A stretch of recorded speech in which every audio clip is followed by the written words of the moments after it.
Welcome to the Undisputed podcast. I'm your host, Jenny Taft. This podcast is the full show from today's episode of Undisputed from start to finish. We've got a busy slate, so skip Shannon. Let's get to it. Welcome to Undisputed. We are live from LA. I'm Jenny Taft here with Skip Bayless and Shannon Sharp. Good morning. Good morning, good morning, Friday. good morning. So I saw yet another commercial for that Space Jam ripoff that's upcoming. I saw it last night during the game. The original, this is the way to say it. The original's already been originated. Well, but sometimes the sequel is better than the original. Oh, really? Well, in this commercial, LeBron says, "You've got to be kidding." My sentiments exactly. You're going to try to out-Jordan Michael Jordan in the one and only Space Jam? I bet we do more bigger box office. What you want to bet? Well, maybe there are more people. No more people. The more people gonna go see this. I'll bet you get some negative reviews for this. No, you. The only negative review is coming from you. Yeah, we'll see about that. You know, exactly 2 weeks away at this point from that movie coming out. I'd like to be at the premiere. Shannon, you get that invite. You better invite me. We got it. Skip, you're not invited. You're not invited. Good. Yeah. You have a lot to say about that. From in 2 weeks exactly. But we have to talk about what we saw last night other than those commercials with no Giannis or Trae Young on the court. The Bucks were able to take advantage with both team star players out last night with the 123-112 win. 4 of the Bucks' 5 starters had at least 20 points, with Brook Lopez leading the way with 33 as Milwaukee now leads the series 3-2. So, Shannon, are you still sticking with the Hawks to get to the finals? Skip, I believe the Hawks will win Game 6 on Saturday, and they will force a Game 7. But I just didn't think the Hawks came out with the intensity in Game 5. I'd say not. Like that. Skip, they didn't have a defensive rebound until 4 minutes left in the first quarter. It's amazing. Brook Lopez went to bed on Wednesday night and said, "You know what? I think I'm 7'1" tall." Not 6'1". Why am I shooting threes? You realize he weighs almost 300 pounds? Yes. He's a big boy. Yes. Yeah. Holiday was talking about it after the game. He's 7'1". He's better around the basket than he's outside. Who knew? Wow. You mean to tell me Bud's been coaching this man for like 3-4 years and hadn't told him that? Skip, 33 points, a playoff career high. 26 of the 33 came in the paint. Wow. So, in other words, had they been doing this all along, who knows? The series might have been over in 4. They almost let the Hawks back in the game, Skip. They get layup. Brook Lopez looking like Zion Williamson, dunking alley-oops. He catching, dunking everything. Holiday getting to the basket. Middleton getting to the basket. And they was like, man, this is too easy. Man, you know what we do. We shoot threes. And here they come, Skip. 3 or 4 straight possession. 3, 3, 3. Atlanta says, okay, thank you. They go down, make a 3, get a layup, and 1, 3, and the next thing you know, it's an 8, 9-point ball game when it could have been over a lot earlier than what it was. Yep. I do not believe that Giannis is going to come back for Game 6. I'm not sure that he comes back for Game 7 because when you're dealing with a Giannis Antetokounmpo and you're dealing with a knee injury, the last thing you want to do, Skip, is they say, well, you can't make it any worse. Yeah, you can. Because if you couldn't make it any worse, you'd be out there playing with it. You'd be playing now. So for me, I'm going to say Atlanta forces a Game 7. And if they can get it to a Game 7, Milwaukee hasn't felt this kind of pressure. Because, Skip, the pressure on a Game 7 is all on the home team. Because you're supposed to win. That's what you fought so hard for, to have the better record. I'm going to say, I believe Atlanta get them in the Game 7. If they can get it back to Milwaukee. Do you really? Yeah, you look at the numbers. Chris Middleton, 26 and 13, 8 assists, 50% field goal shooting. True Holiday, 25, 13, 6 rebounds. Bobby Portis. Skip, I've been asking for Bobby Portis. He could do a lot of things. He bangs the board. He can shoot inside. He can get to the 3. He's a very good defender. I like what I saw from the Bucks last night. I just didn't like what I saw from the Hawks as far as intensity. But still, the Bucks shot. Skip, if you kill him in the paint, you got 66-point paints without Giannis. Yep. Why the hell you need to get up 29 threes? I mean, you get whatever you want, Skip. I mean, you just let it up left and right. I mean, dunking. It's like they got a quota they got to fill as far as three-pointers. Give the Bucks credit. They did what they needed to do without Giannis. They banged inside, and they did a great job. But I expect to see a much better Atlanta Hawks team on Saturday night than what you saw last night, and they're coming back to Milwaukee. Okay, I will buy better Atlanta Hawks team on Saturday night. But it sounds to me like after what you saw and I saw last night, you're not so sure about the Hawks winning a Game 7. I don't feel as comfortable as because, Skip, the thing that you can't give up ground like that. And I would try to watch. I watched Trey warm up. It ain't looking good that he gonna be able to play Saturday night, Skip. He was wincing. You saw that too. You saw that too, huh? TNT caught him out very early. Yeah. And he was trying to shoot his little floater, and here it is, and he's grimacing off just a little floater, and this, he didn't really even jump. Yeah. And he's grimacing.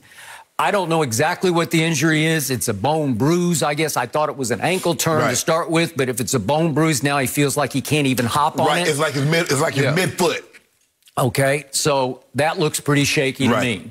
So if Trey can't go on Saturday night, it's hard for me to love Atlanta even at home in that crazy State Farm that it will be. As you said, they're going to turn it up and turn it on. They are. Okay, back to what I saw last night. I slept on this, and I woke up, and it hit me right between the eyes. Are you sure that the Milwaukee Bucks aren't a little better all-around basketball team, a playoff basketball team without Giannis? I have never been the biggest Giannis fan. I've been staunch in my opinion about this from day one. He is a regular season stat machine. Right. Never been anything quite like him. He is a PER Prince, player efficiency rating Prince. He is a back-to-back two-time MVP of this league. He is just an automatic, 30 and 15 in regular season games, sometimes in playoff games. And other times in playoff games, he just shrinks and disappears. They build the wall. He has no answer to the wall because he has no real mid-range game. None. And what do we see regularly from him? We see air ball free throws. We see air ball threes. Yes. We see too many threes. When you shoot air balls in big playoff games, it takes the heart out of your team. Your team loses faith and trust in the best player by far on the floor. Yes. So basketball is a five-man game. And last night, they played five-man basketball. And if you look at these numbers they put up, albeit against a Hawks team that did not show up, especially in the first quarter. Yes. But look at the damage that got done. As you point out, 66 paint points. But Brook Lopez goes 14 of 18 for 33. And then look at those two guards. Both of them all-star guards, right? And Middleton goes for 26, and Drew goes for 25. And Portis, who I have always liked to the point of love since he was SEC Player of the Year at Arkansas. Remember, he is 6'10", 250 pounds. He packs a punch and a load. Well, all of a sudden, he chips in with 22 points. And they're all making half or more than half of their shots. Well, they got outshot from three again. It's 15-9 Atlanta from three. So that's plus 6 times 3. That's plus 18. Well, guess what? They won by 11 because they just look like the better, stronger, more physical, more dominant in the paint basketball team. Well, Skip, I look at it like this. Maybe because all of a sudden Lopez could be in the low block because Giannis isn't in the low block. Thank you. Because Giannis occupies that space. It ain't like he gonna shoot threes. At least Lopez can say, I do have three-point range. I'm not 40%. No, he's not. He's 34%. But he's got range because he has a nice shot. Okay?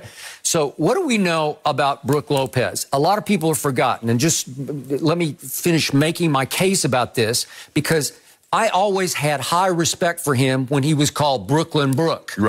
It lasted 9 years. This is obviously pre-KD and Kyrie and Harden. He used to be really good. But they weren't really good. They made the playoffs twice in 9 years. But he did make the All-Star team. In 2013, guess what? He made the All-Star team. And I went back last night and looked at all the numbers he put up for 9 years. That's a long time. And he was always around 20 and 8. And his high points was 21, his high rebounds were 9. So he's in that range of 28, okay? Well, that's good enough to be an all-star. And he was always high, over 2 blocks a game. That's a lot of blocks. So the point is that he never shot threes. It took him until year 7 before he even made his first 3. So he wasn't even trying. In the first 8 years he was in Brooklyn, he was 3 of 31 from 3, which means he just wasn't really even trying to make threes. Correct. And then guess what? Kenny Atkinson took over and Sean Marks took over. Right. And they said, well, the analytics say, right. and that next year, he goes 3 crazy. This was his 9th year in Brooklyn. Mm-hmm. He goes 387 3 attempts and made 134. And then he had that one ill-fated year with the Lakers. I don't know what that was. Yeah. They didn't know how to use him, and he didn't like it there.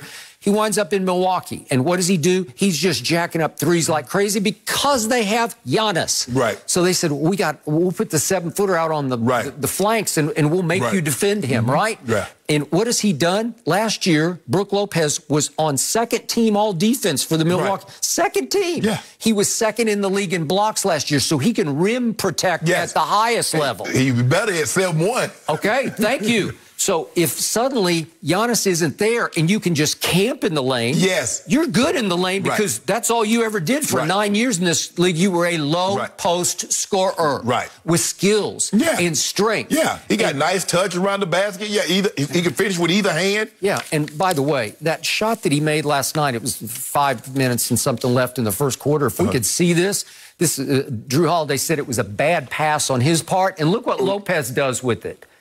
Lopez goes up, he said it was a lob, and he just threw it way behind him, and he went clear back behind him and caught it and slammed it. And I read these quotes from Bobby Portis this morning. Guys don't even understand how athletic Brook is to do the things he does. He said, I was watching that from the top of the key, and I saw him coming, and I thought, wait, that's out of bounds, meaning the pass. Right. And he dunked it.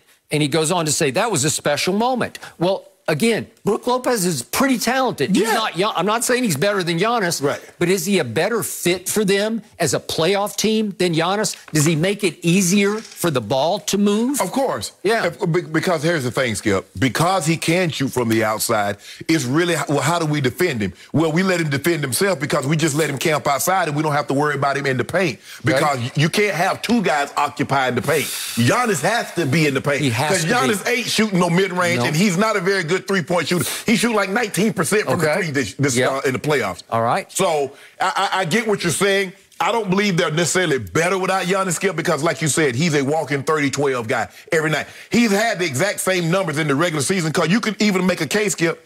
He had the same numbers he had when he won the MVP. Nothing's changed. He got the exact same numbers. He's on the defense. He's a unanimous defensive, all-defensive player.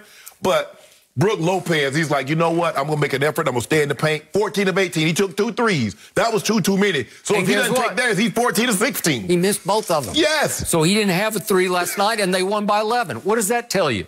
Well, it works this way, too. You can do it a different way. Right. And I love what Brook said after the game. Brook Lopez is I know him a little bit. We've had him on other shows that I've done, but he's a good guy. Yeah. And he has low ego, so he's easy to play with. And he said after the game, as cliched as this sounds, what's great about tonight is we were all basketball players playing together on offense and defense. We were playing off one another, making plays, making extra passes. It was a lot of fun tonight. Do you think it's a whole lot of fun to play with Giannis every night? It's not. It's fun to win with Giannis, and you're going to win a whole lot of regular season games with Giannis, and occasionally you're going to just dominate the Miami Heat in the postseason. Because guess what you do, Skip? You throw the ball into Giannis, and you stand around and you watch. And then you watch him try to spin, and then you watch him back it out, try to get a running start to try to come downhill, a Euro step, or dunk the ball. That's what that ain't no fun. Okay. And I've always wondered about, is he that guy? Is he an alpha? Is he a leader? Is he a tone setter? Does he have that killer will in him, Giannis? I don't know. I'm not sure about that. I've never been sure about him as the player on the team that he could take to the championship. I'm just not sure. Again, I'm not making a case that Brook Lopez is better than Giannis in a vacuum because he's clearly not. But Brook Lopez is still he's 33 now, but he knows how to play. And he can play with physicality and force. He's not a huge rebounder, but he sets a tone in the paint that Giannis doesn't set. I believe this gives Milwaukee the luxury of not playing Giannis because now you got a guy that can occupy the block and give you production down there, Skip. And that's what you need. So now if you want to come double Brook, now Clint Capella's like, we don't need to double him. I can more than hold my own. He got to have a good game. I'll redeem myself on Saturday. But they can get what they want in the paint. Yep. But the difference is, Skip, when Giannis is there, everybody can't be in the paint. Lopez can't be in the paint. Middleton can't be on the low block. Yep. It's hard for Holiday because his guy's right there, and Clint Capella's going to end up blocking the shot. So they play a different type of ball game. Like he said, the ball move. We're 5-on-5. We have to stay connected. We don't have to count on one guy to go give us 30 and 20 in order for us to win. Everybody's doing their part. Skip, the starter scored all but what? 12 points? Yeah. And look at the percentage of makes on the starters. That they're all just making half or more of their shots. Yes. So Bobby Portis was huge for them. They cleaned up the Hawks on the board 47-10, and because in Game 4 they were minus in the paint, which means the Hawks scored more than they did in the paint. Yep. They crushed the Hawks in the paint on yesterday. Okay. 36 minutes for Bobby Portis. I've always liked him because he got the nickname in his first year in Chicago. And by the way, he was the 22nd overall pick in 2015 for the Bulls. Yes. They call him Crazy Eyes because he's got that crazy look in his eyes. But he seems like a good guy, and the fans love him because he plays so hard and so, like, crazy hard, right? You said he packs a punch. Mirotic well, he literally. I mean, they got into it. And I think Mirotic charged him, and that was a mistake on somebody's part because Portis just decked him. Yeah, and it ended up, I think he broke his jaw, broke his eye socket or something. They ended up having to treat. Portis was never the same in Chicago. It felt like there was ill will. When situations like that happen, normally it's best that you separate the two. Well, somebody has to go. They finally did. But if you look at his career, Bobby Portis has 4 games of 30-plus scoring, and 1 year in Chicago is his last year. He scored 38 in a game. I'm just saying, there's firepower there, right? Yeah, he can score. But the thing is, Skip, I think that a lot of times when a guy's been a starter, and all of a sudden he becomes a role player, and he's just not any role player, Skip, because sometimes he might play 20 minutes and then the next night he might play 5 minutes. So it's hard for him to get a rhythm. He knows, like, I'm the starter. I know I'm going to play at least 30 minutes tonight. So now he can relax and be himself. He gets the rebound. I'm watching him sprinting the court. So that's the difference between what they had, the 5 men they had on the court last night, minus Giannis. Because Giannis occupies so much space. Skip, you got to give him the ball. He is a 2-time MVP. He's going to demand the ball. And we get that. Nobody's saying otherwise. But you unlock Brook Lopez's full potential. You did. You unlock Bobby Portis's full potential. Other guys get to do like, hey, I can go in here without Giannis being in there and Giannis, man, possibly blocking my shot. So we saw them on full display, but I expect the Hawks to play better. They didn't play bad, Skip, but they just got up to that slow start, and they had to play uphill for the entire ball game. I was so disappointed in a Nate McMillan coach team because they literally just got punched in the mouth to start the game. They weren't ready for the physicality that Milwaukee, starting with Brook Lopez, brought. And so I'm looking at the first quarter stats. John Collins, I've been a big fan on the bandwagon, 0 for 5 in the first quarter. Herter, who's had his moments, was 0 for 4 in the first quarter. And Gallinari was 1 for 4 in the first quarter. And guess what happened? At one point, they trailed by 20 points. And once you dig a hole that deep on the road, it's just hard to dig out of that. The thing is, Skip, they probably should have been down 30 because they shot 27% from the 2, 22% from the 3. Milwaukee shooting 57% from the 2. But guess what we want to do, Skip? We got to get them 10. We got to get our quota here. Remember, they 2 or 10 from the 3. Why would you, if you're shooting almost 58% from the 2, why would you even... That's what... I don't know. But listen, those guys, like Chris Middleton last night had 13 rebounds. That's pretty good. How about Tucker had 11 rebounds? So he contributed. And then look at the assists. Drew Holiday had 13 assists to go along with 25 points. Well, that's an all-star performance. So if you add that all up, if they bring that to Atlanta, which is who knows what's going to happen. But if they bring that kind of firepower to Atlanta, if Trey can't go, Atlanta's going to have a hard time. Skip, we just haven't seen Milwaukee play with the consistency, game in and game out. It seems like their backs need to be against the wall. Because we saw them got blowed out twice against the Nets. They did. And then we see them go against Atlanta with no Trae Young, and what happened? They're getting blown out. And then Giannis gets hurt, and then they take off on a 25-10 run, and they blow the game wide open. So do you expect, what Milwaukee are we going to see? Are we going to see the Milwaukee last night, or the Milwaukee from game 2, because remember, they came out there loafing in game 1. Yeah. Trey dropped 48-11. They get beat on their home court. So I don't really know what Milwaukee Bucks team I'm going to see on Saturday night. Okay. So they keep saying on TNT that both Giannis's injury and Trey's injury are just a matter of pain tolerance. Right. Can you suck it up and handle the pain? To the point that they're saying in both cases it can't get any worse if you can just handle the pain. Right. Well, maybe it's time for Trey just to suck it up and say, I got to try. Man, it's Skip. You know what? If it was an injury that you can give some numbing medication, but it's hard to play when every time you move, there's a sharp pain, that pain, like, ooh. I got it. But I'm going to remind everybody, here are 2 franchises that have a chance to get to the NBA Finals that they might not ever have again. No. Not like this. No. The path is cleared. And Giannis hasn't been there, obviously, and Trey might wake up in 5 or 7 or 10 years from now and say, gee, I had my one shot, and I didn't seize the day. And that's how it works, Skip. Everything opened up for everybody. I mean, and the Suns, to give them credit, they took full advantage. Chris Paul was thinking like, man, what's the likelihood of this guy and that guy and this guy being injured? Exactly right, and he knows. Yes. It's Skip, it took him 16 years to get to this point. 16 years, and all of a sudden the heavens opened, and there it was, and he seized the opportunity. So you better seize this moment, Hawk. Hey. No mercy. While the Suns were punching their ticket to the finals against Clippers, just across the street at the LA Convention Center, LeBron was making his own headlines. Twitter was buzzing after Damian Lillard and LeBron were both spotted Wednesday night at the LA Sparks vs. Las Vegas Aces WNBA game. Social media was quick to jump on the interaction, questioning if the 2 superstars might be teaming up. They look happy to see each other. Shannon, what did this tell you? It didn't tell me anything. I think it was just 2 guys showing up at a WNBA game. Skip, it is the 25th anniversary of the WNBA. I'm sure those women that was playing that night, very excited to see a LeBron James, see a Dame Lillard show up to the game. I think D-Wade was also at the game, so I think that means a lot to them. They just happen to be at the same place at the same time. It's just like anything. People are always trying to put 2 and 2 together. I show up one place and somebody else show up there. Man, I think Sharp hollering at such and such. Just give you know how that goes.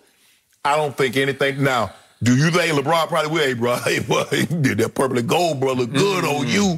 They yeah, I bet it would too. And do I believe Rob Pelinka is going to call Portland? Hey, I believe all the teams are going to call Portland. What would it take for us to pry Dame Lillard away from you?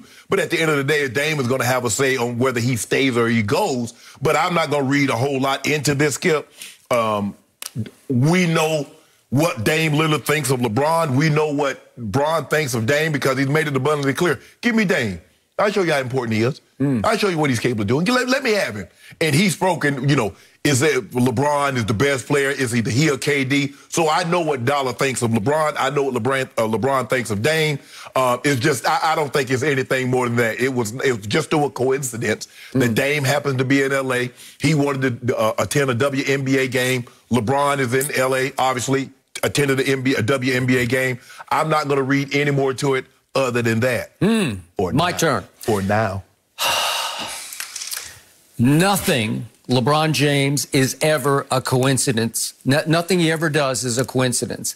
Nothing is not premeditated. There's always method to the madness of every move that he makes. And in many ways, I respect that at the highest level because he's surrounded himself with some of the smartest thinkers in the industry. So let's get this straight. This was a night in which, in your town, in your arena, one of your closest friends is playing to get to his first finals in his 16-year career. That's Chris Paul III. Right. Am I correct? Yeah. And also in that building is obviously the Clippers playing, which you don't like. Right. So I would have no problem if you just said, gee, I'd like to go support my guy, CP3, but I can't because it's the Clippers, and maybe that would be misconstrued that I'm just going to root against the Clippers. Right, exactly. So I'm not saying that you have to go and wear a Suns jersey and sit in the front row and scream and yell for CP3, but I am saying that it's highly suspicious to me that you look down the calendar and you say, wait a second. There's another basketball game going on right up the street at the LA Convention Center at the same time as this crucial turning point, Game 6. Yeah. The one everybody nationally is buzzing about. We're all on the edge of our seats to see if these Clippers without Kawhi Leonard can get to the NBA Finals, or is it finally Chris Paul's turn? Right. It's everything, and LeBron could not stand it, so he had to try to upstage it. It's just who he is. I'm not finished yet. LeBron James lives to think of ways to flex his fame, his power, and say, watch this. And he needed a partner in crime, so I'm going to suggest, I don't know this, that he invited Dame. Dame does not live in Los Angeles, to my knowledge. I don't think he spends all that much time here. I think he has a home in Portland because he loves Portland, because he wants to stay in small market Portland.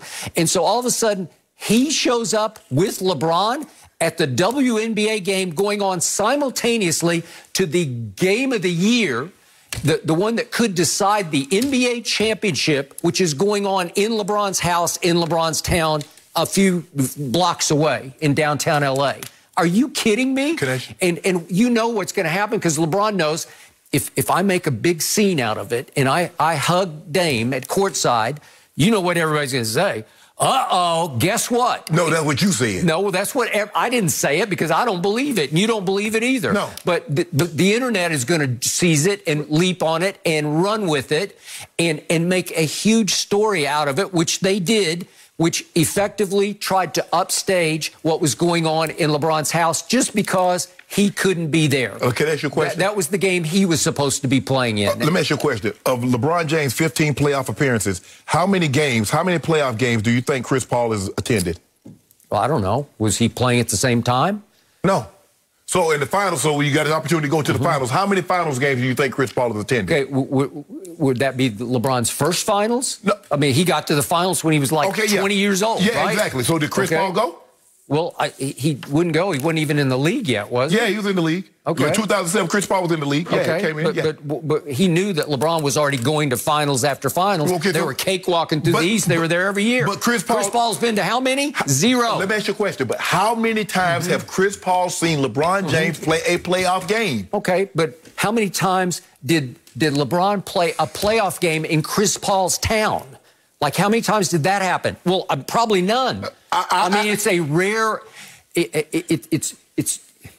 It's a rare coincidence, to use your word, that all of a sudden Chris Paul is going for the finals in a Game 6 that's being played in your building. Because LeBron can't win. And I knew you was going to do this. If he shows up to the ball game, he's trying to upstage somebody because he knows the cameras are going to be on him. Okay, but I just told you, I'm okay if he chooses not to go. I'm fine with that. Right. I'd be okay if he chose to go. But you want him to sit in his house. He just can't do anything else. Don't go to the game, but you can't leave your house because Chris Paul is playing. And whatever you do might upstage him. Shannon, this is classic, childish LeBron James. You know it, and I know it. I'm just asking. He's saying, what can I do to upstage that game? What can I do to steal some of the spotlight because I deserve to be in that game? That's my house. This is my sport. This is my league. This is where I should be. I can't stand it, so I've got to go over here because I know I'm going to get a bunch of shine over here. It was ex post facto. Did they interrupt the broadcast and say LeBron James at the convention center? No, so because they didn't know. Okay, then. Nobody knew until the game. Until it hit the internet. And by the end of the night, you brought it up to me right out of the box yesterday morning, right? But the game was already over. He didn't take any eyeballs away from that game. Stop it. Did he take eyeballs from that game? Yeah, all night long he did. You don't think the internet was on fire with it? Skip. The people that was on the internet, Skip, I like to think a lot of people have more than one television. So if they wanted to watch the Sparks game, they could. So it was just a sheer coincidence that all of a sudden, out of the blue, on some random date in, was that early July? Yeah, that would have been, what, July what was it? It was June. Well, no, the Clippers night, Game 6. June 30th. Was it June 30th? Okay, June 30th. All right, so some random night on June 30th, LeBron suddenly says, you know what? I think I want to go all the way downtown tonight to go to the WNBA game. Are they playing for a championship? No. Showing support. Okay. I mean, you just can't be about it. You can't you can't just write things on Twitter and talk about this and equal and won't show support. So he's going to support him. D Wade supporting him. Dame Lillard supporting him. That's what the guys do. And it wouldn't have anything to do that he could not stand the fact that the Los Angeles Clippers were getting close to being in an NBA Finals. They were as close as LeBron. They were the same distance as LeBron. Really? Which they weren't going. You knew that. I knew that. I did not know that. I did not know that because you had no idea Chris Paul was going to have the game of his life. It didn't matter. Greatest game of his career. But let me tell you what I did know. I know Paul George wasn't going to have another game of his life. That's what I did know. Okay. Now, whether or not Chris Paul was going to have the game of his life, but everybody knew Paul George was not going to have another game like that. And Reggie Jackson was not going to do that again. And Marcus Morris wasn't going to do that again. You knew that. I knew that. Well, I knew that. I hoped the refs wouldn't steal yet another game from the Clippers like they stole game 2, because if you give them the right call off Ayton's fingertips out of bounds, well, it's a fact of life. If you give them that call, the game is flat out over. It's over, and that would have been a different series, and we would be having a different discussion right now. All you done was delay the inevitable, but they tried to give it back to you in the third quarter because they had 5 fouls on the Suns in the first 2 minutes of the third quarter. And Paul George and everybody was just marching to the free throw line, shooting free throws. They shot 32 of them, remember? We know who the league office wanted in the finals. If you can't have LeBron and AD, you got to have CP3 and Book and Ayton. And they got it. Why not the Clippers? Way to go. Why not the Clippers? Why not this big old market? You got 40 million people living in California. The ugly little stepchildren living in the basement? That's what I kept telling you. The Igors was not going to be able to come upstairs. The Igors. Stay in the basement where you belong. Yeah, you got it. LeBron couldn't stay in the basement either of his house. Why that man got to stay in his house? I got to get out. I got to upstage. I got to do this. You know it, and I know it. You know deep down that's exactly what he did. Think about what this man had to do. During the pandemic, they couldn't go out. They had to go in the bubble. Even this year, we had the protocol until they got vaccinated. You couldn't leave your hotel room. You couldn't have guests to your hotel room. You couldn't go anywhere. So now I get an opportunity. It's just like everywhere I go. I mean, now in California, you can't go anywhere without a reservation. I'm like, damn, I need a reservation at 1 o'clock in the afternoon? Yes, you do, because everybody is out. You know that, Skip, and you want that man to stay in his house again. So what have I been calling him on this show? LeGone James. And he took that to heart and he said, watch how gone I am tonight. Watch what happens when I show up at the women's game. Just because you choose to stay in, it won't go anywhere. It's not my choice. Not my choice. Well, Ernestine, that's all I have to say. Ernestine, you and Skip need to get out. It's been almost 2 years now, so come on out. But Skip, why don't you invite her out? Oh, you know what? Invite her to dinner. Maybe she'd go with you. I don't know. She'll go. We're gonna go to dinner. Okay, you might have to wear 4 masks, but it's okay. I don't know how we go. You cannot take your mask off while you're eating. Oh, Lord. No. But Skip, look, I mean, Dame Lillard is a special talent. He's a unique talent. He's a top. I got it. So, would you not? Is it not going to create buzz to say they hugged at courtside of the women's game? That's my dog. During Game 6? So let me ask you a question. If I see you out somewhere, am I supposed to not acknowledge you? Why was Dame there? What not? You don't think there was a text saying, please come down? I'll fly you down? Stop that. So if I see you at Whole Foods, man, what's Skip and Shannon doing at Whole Foods? What you mean what we doing at Whole Foods? Grocery shopping. Well, I go to Whole Foods anyway. Okay. Does Dame regularly attend women's basketball games? I doubt it. Does LeBron regularly attend women's basketball games? I don't think so. Okay, then. But he's looking on the calendar. What could I do to upstage this game? I can't stand it anymore. I got to do something. Aha! The women's game is like a stone's throw down the street. LeBron James could have went to Top Golf. Anything he does go upstage the Clippers. He doesn't play golf. Yeah, anything he does go upstage the Clippers. You do realize that's Go James. The Clippers were the talk of the nation. There ain't nobody talking about this. Yes, they were. You were talking about them because you was hoping. Everybody knew what the Clippers was going to flip at the end of the day. Skip. That's what y'all do. You already know. We knew what you was going to do. That's y'all history. You knew for a fact. You were campaigning for Chris Paul to play fewer minutes, and all of a sudden he has the game of his life and takes you off the hook. Way to go. All I know is, Skip, is that you know what was going to happen with the Clippers. Skip, it's oxymoronic to say NBA Finals and Clippers. Some things just don't go together. Oxtails and chocolate does not go together, Skip, does it? Kawhi and Paul George together would have had this team in the finals. Ice cream. unstoppable. I mean, most people like ice cream. A lot of people like gravy. They don't want them together. Okay, NBA Finals, Clippers. Okay, Clippers, Finals. That's like a magnetic. Boy,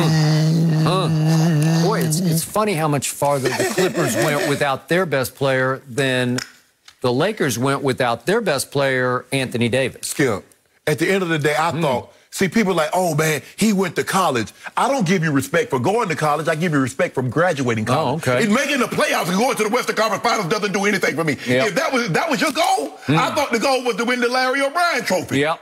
LeBron's goal was to say, remember me? Yep, we remember you, LeBron. Let that sink in. We got you. Let that sink in. Yep. A guy that's been out of the playoffs for almost a month. For almost a month. Is it a month or a year? In a Tommy Bahama shirt. Yeah. And some creased jeans.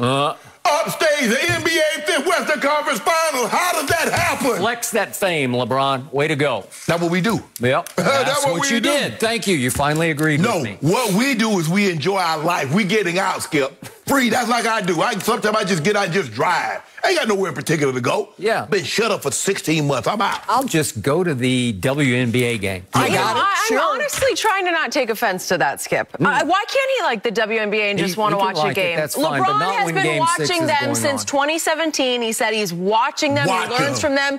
D-Wade is a fan. And Dame, by the way, has been advocating for their pay to be higher. Yes. Way to go. It's okay that they're all there watching the WNBA, as we are, as I am as well, and I am not happy about the way that one ended. After taking a lot of heat for his shove to the back of Chris Paul, Patrick Beverly decided to apologize on Twitter. The Clippers guard tweeted, quote, CP3, emotions got the best of me last night, gang. My bad. Wasn't meant for you. Congrats on making it to the finals. Best of luck. So, yeah, he posted on social media.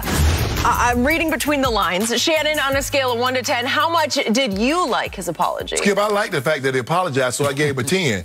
I don't believe it, so I took 10, so I gave it 0. A 0. Skip, okay. I don't know if he knows the universal meaning, but he says, emotions got the best of me last night, gang. Yep. My bad, wasn't meant for you. Congrats on making the finals. Best of luck. Does he understand, like, when you say something and you cross your fingers, that means you don't mean it? Does he understand what that means? Normally, somebody gives you the prayer hand. That means I apologize. If I say, hey, I promise I'm gonna come to the thing, and I cross my fingers, that means I'm not coming. Yep. Does Patrick Beverly understand what that symbol realizes? I didn't believe in Pat Bev. Okay, the shove wasn't meant for me. Who the hell you meant to shove? You shoved me, so who did you mean to shove? Wasn't meant for you, yeah. So who's it meant for? I don't know. Exactly. Skip, if you go kick somebody, man, my bad, dog, I ain't mean to kick you. That kick wasn't meant for you. Well, who'd you mean to kick? You kicked me, so who did you mean to shove? Crowder? DeAndre Ayton? Book? No, Kaminsky. Kaminsky? Yeah. Mikal Bridges? I'm trying to figure, who says you shove somebody, but the shove wasn't, Skip, I can see if I throw a water bottle, if I throw something. Yeah. Okay, it might accident, I'm not a pitcher, so my accuracy might be a little off. My bad, dog, I ain't mean to hit you. I was trying to aim for him. But if I walk up and I shove someone, that shove was meant for you.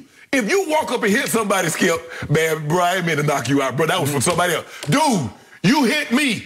So how would you get like in a situation like that, Skip? It's meant for someone else. Pat Bev ain't know how to move. Because remember, Skip, he shoved, when he undercut, I still believe he undercut him. I didn't say he meant to do it, but he jumped up and he make a little thing. Now, then he gonna try to, and that's why Chris Paul didn't buy it then. When he talked to Chris, my bad, dog. You know, I ain't mean to do that. Chris Paul was like, yeah, okay. Yeah, get out my face. Yeah, I know you full of it.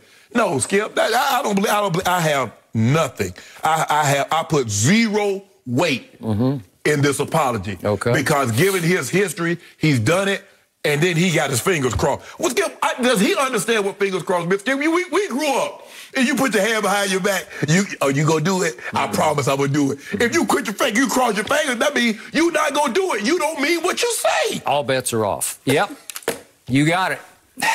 So, scale of 1 to 10, I'm gonna give Pat Bev an 8, a +8, not a -8, a +8, because this was pure Pat Bev. This was pure sarcasm. Yes. This was apology with big quote marks around it. Okay. And he's laughing somewhere, chortling somewhere, because he went all the way to, it wasn't meant for you. What? like I said, maybe he mistook CP3 for Frank Kaminsky. Yeah. I don't know. Or Sarich. Yeah, right. Like one of those guys. Like, I don't know what he's talking about because he's laughing about it. It was tongue-in-cheek at best because he's still doing what he did. He's trying to clown Chris Paul. Yes. And it's why I love Pat Bev. It's not the classiest. It's not the most above board. It's not sportsmanlike. Right. But he's got none of that in him because he doesn't play that game. Right. He plays a gray area game because it's all he's got. He's about 6'1". He spent his first 5 or 6 pro years touring Europe, all over. He went to Russia and Greece. He went everywhere. Right. Spain. He had to play his way into the NBA the hardest way. Correct. And he scratched and he clawed up the ladder, and he became a pretty good player. Yes, he carved out a nice little niche for himself. And he made some money. Yes. And he's on a team now that loves him, and they always say he's the heartbeat of the team. And I think he was the heartbeat of the Phoenix series because I don't think they would have lasted as long, obviously without Kawhi, without Pat Bev playing the way he plays. It's not the prettiest. It's not the most outstanding way to play basketball, but all is fair in love and playoff basketball. And you know and I know at the highest level of the National Football League, you just do what you got to do. Right. It's barely within the rules, and occasionally it's slightly over the edge of the rules. Right. So I've never seen anything like what happened in Game 5 at Phoenix because, again, I disagree with you on what happened on the play. I just thought he was trying to fight hard over the pick. He was, Skip. He was trying to fight hard. Okay. But what happened is that he ends up clipping Chris Paul's leg. Yep. Chris Paul is trying to jump into him and draw a foul. He's trying to jump into him. But Pat Bev gets by him, but his leg clips Chris Paul's legs. Okay, but Chris Paul initiated the contact. He tried to, but he missed it. So he put himself in harm's way by throwing his legs out, and they went completely out from under him. And I'm just happy for Chris that he didn't break his tailbone because he came down with all his might on his tailbone. Skip, let me ask you a question. If we're on the interstate and I'm trying to get over in front of you. This sounds like road rage. No. I'm trying to get over, I'm trying to get over in front of you, and you hit me in the back. What you think's gonna happen? You didn't mean to do it. But I got over. You hit me. You will get cited, Skip Bayless. That's just the way it's going to get. That's just the way it is. Well, Pete tried to draw a foul on Pat Bev. Pat Bev went around the screen. He missed him. But his body clipped Chris Paul's legs. Okay. That's it. And there's one more layer to this, if we could see it one last time. Ayton is coming hard into Pat Bev, and that's a moving screen to me where he's pushing Pat Bev into it so he gets sandwiched between Ayton and Chris Paul trying to draw a foul. He's pushing, and he puts his legs into – he's moving. It's a moving pick. It could have been called. And so the point is, Pat Bev, who's the shrewdest operator, he says he's just trying to flop. And he in front of the Phoenix fans – he's clowning him. He's taunting him over flopping. Right. Because, listen, Chris Paul is a world-class flopping artist. Yeah. But so is Pat Bev. That's what they do. Thank you. Okay? And so he knows, it's like takes one to know one. Right. Well, you got it right. Skip, look, I just think the thing is that given his history and the sincerity, I don't believe Chris Paul is... Chris Paul's going to probably be PC and like, okay, fine, everything good, fam, we going to move on. But Chris Paul knows Pat Bev full of caca. He already knows that. Well. So ain't no sense in me wasting my time. Okay. I'm getting ready for the finals. I ain't nothing to talk about. This Patrick Beverly, that's in the past. He got to get ready because he is clicking. It's ticking. The clock is ticking because he said the next 5 years is going to be his, Steph Curry. So it's ticking. So he 2 years into that 5 years, so it's coming up on year 3. Yep. But, I mean, come on, man. People said he didn't get hurt. You can't look at an incident and say, well, because he didn't get hurt, everything's okay. Because just imagine, Skip, if everybody, well, he didn't get hurt or something that, no, that's not how you do it. The intent was there. He intentionally shoved Chris Paul. That's not a basketball play. No. They're not playing the game. They walk into the huddle.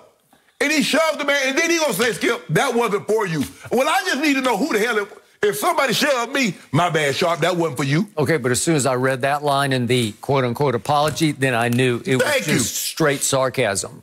It wasn't meant for you. That's funny. Who does that? I mean, that's laughable. You'd have fired on somebody. And look at Chris Paul. You know Chris Paul. You remember when they got the meme of him, Steve Kerr, and Steve Kerr is trying to tell him something. Chris Paul's like, yeah.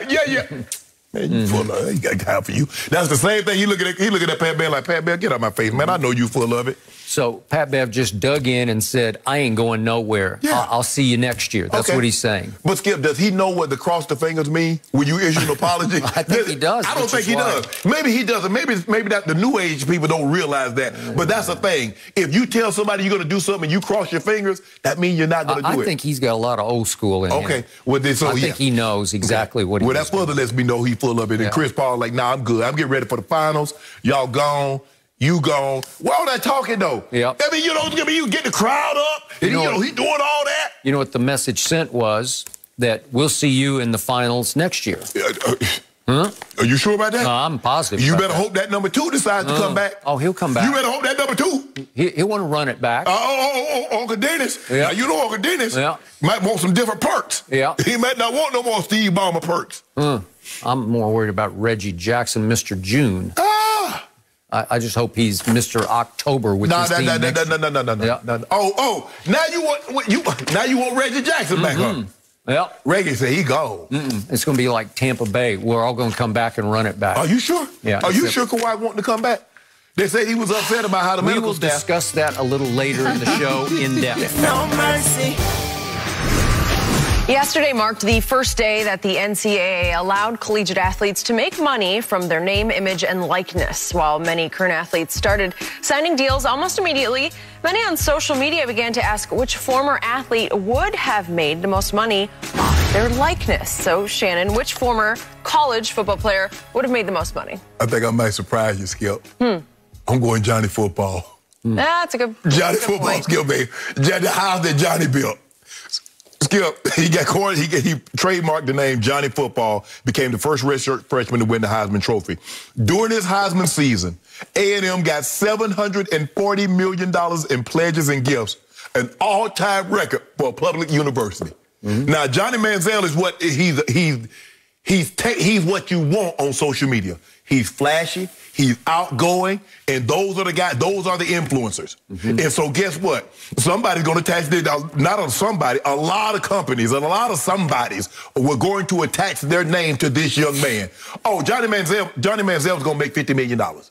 No question in my mind. Now, it's going to be a quarterback, Skip, and in the SEC, it's a cold in the SEC. You know that. I don't know how much time you spent around SEC football, but growing up in the South, you better be. So you know. So you know about it.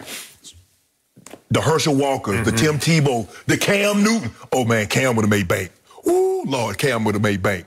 Herschel Walker, Bo Jackson. Skip, but I'm gonna go Johnny Football, because when he upset Alabama, he had to get a police escort to take him to class because the students wouldn't let him go to class. I'm going Johnny Football, Skip. You're gonna have to convince me somebody else gonna be Johnny Football. Okay, I'm about to. Okay. One thing I do know about Johnny Football, that by his final year at Texas A&M, many of the top people at the university, and I know several of them, were down and out on Johnny because he was going south on them. Yes. He was in one incident after another, and obviously, to our point here, he got busted for signing autographs, you know, and he admits now that, I was just doing it like crazy. And they docked him a half against Rice in the opening game. He couldn't play in the first half, and because they couldn't quite nail it down. And he now admits, Skip, you and I both know no one is signing 3,000, 10,000 items for free. No.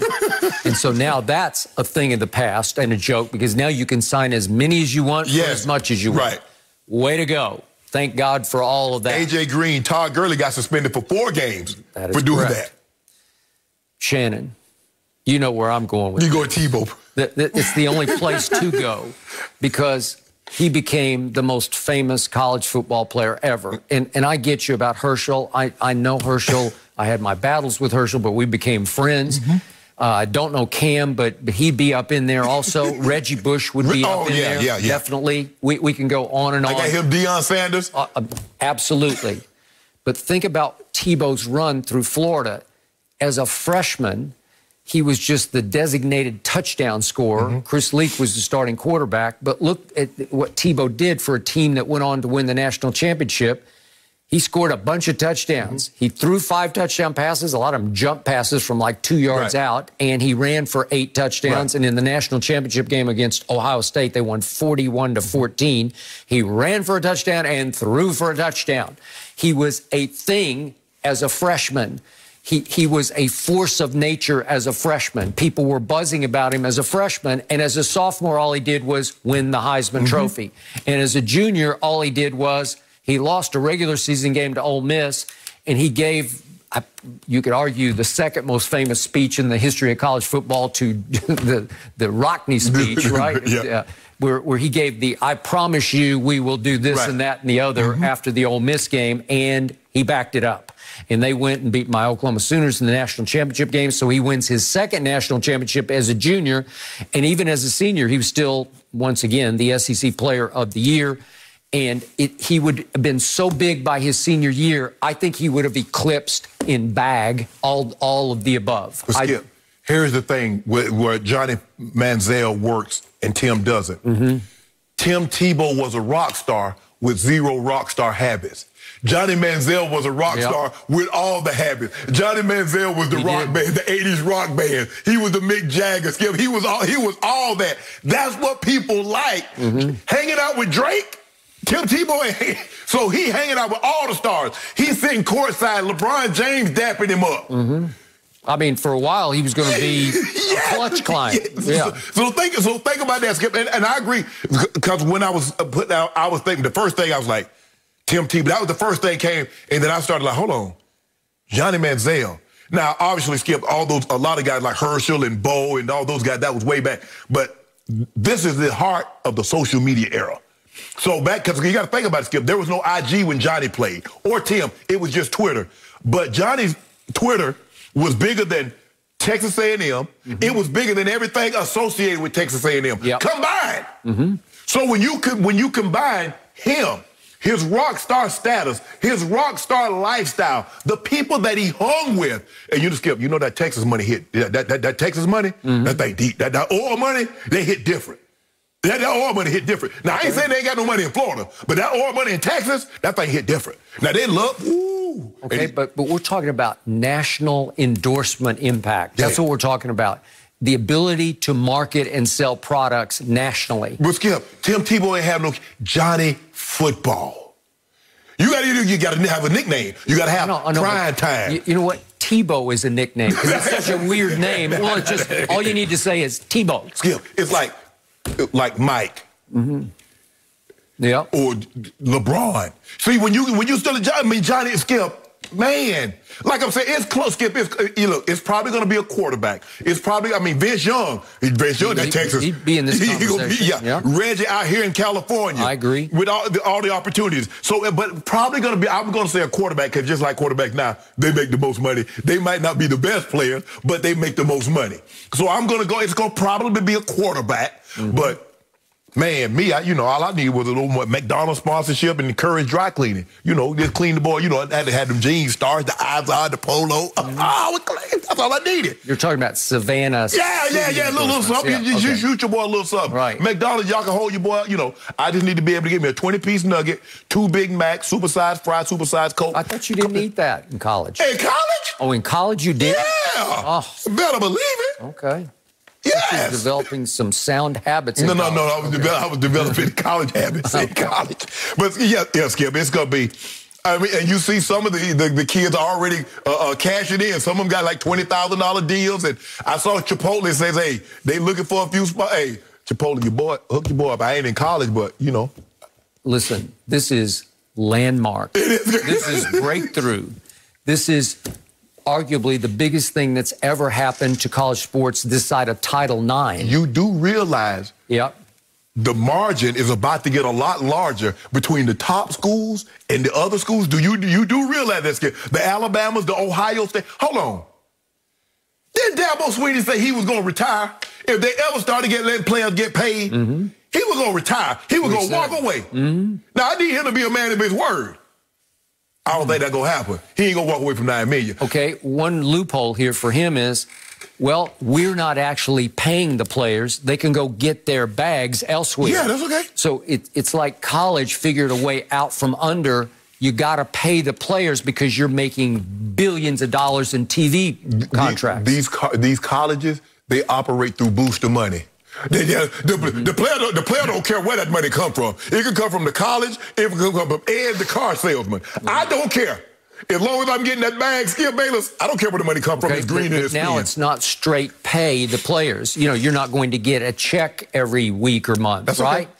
In the old days, back in my SMU days, you know, they literally went to the athletic department to get their check for the week, right? You go to this little cush job where you didn't, well, first of all, you didn't even show up, but they said you showed up and you got the bag. And that was all boosters paying players. And that's what it's about to be right now, Skip. Because, you know, all these boosters, Skip, they have businesses. Now, they've given you a list of, if I got a sponsorship, if I'm endorsed by Coke, you can't do Pepsi. Or if I do this, you can't do that. Okay, fine. But don't worry about it. Well, hey, Coca-Cola hook your boy up. Okay. So all of a sudden, I'm reading this laundry list of things that players are already engaging in, like just speaking engagements. You couldn't get paid to speak, right? You couldn't get paid to sign. Just to appear, you couldn't get paid. Well, okay, so here we go. And now we're looking at... You could sell your paraphernalia. You can get your own brand. You can get your, you know, whatever. You can sell, you can market any product you want to market. You can play video games with fans for money. Well, you couldn't do that before. So all of a sudden, the world is your oyster. And if you're smart, and if you can have an agent now, and your agent can figure out, oh, we could do this, that, and the other. So you can make some pretty good money that you have always deserved to make. And the schools can say, well, we didn't pay him, right? Hey, you said that all along. You said we didn't do anything, but you know Booster Tom was doing it. So now your Alabamas and all your big-time schools, Skip, these big-time boosters, Skip, they donating $50, $70, $100 million a year. How you think that stadium got built at Texas A&M? They weren't thinking about building no stadium until Johnny Football came along. That's the house that Johnny built for a fact. Okay, so then I read one AD say, it's going to get competitive among the top schools about how permissive you are, because each school can have its own set of rules right now. So how far will you let players go? Well, if Alabama won't let them go to this, they say Georgia no to this, and Georgia says yes, or Vanderbilt says yes. Maybe Vanderbilt says yes. But all of a sudden, every school is going to have to be saying yes, or actually help connect you to the right agent who will connect you to the right product to market. Well, this is all going to become part of the new recruiting pitch. Because guess what, Skip? I'm going to have me an agent in high school. As soon as I graduate high school, I'm going to get me an agent. Now, I want you to find out who the biggest boosters are at this university that I'm thinking about attending. And I want to know what businesses they got and what can they let me do.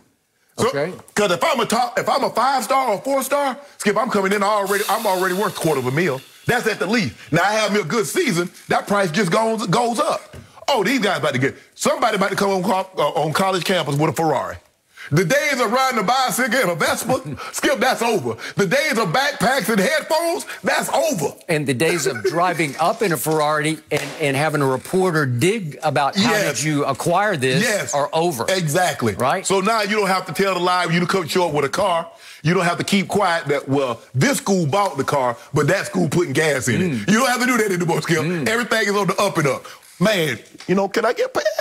So better stay hook your boy up with a little something. Couple sweaters, T-shirts. Once upon a time, our man Eric Dickerson drove up to SMU in a Trans Am. Remember Trans Am? They were hot.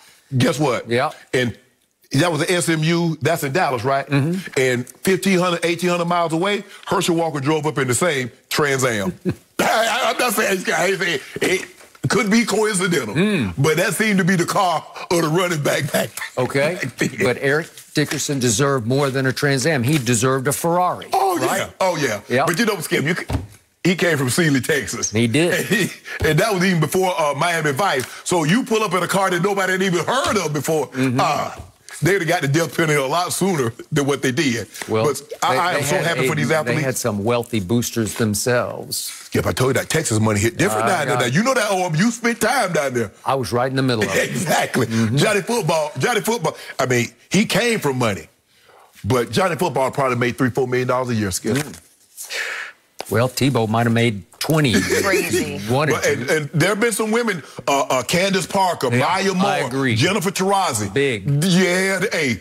All I have to say is finally, and it does change things for women athletes as well. And I think that's progress that we have needed for years. And I'm really looking forward to seeing how the athletes take advantage of it because they are performing, they are working for the universities, and finally we have this change. No mercy.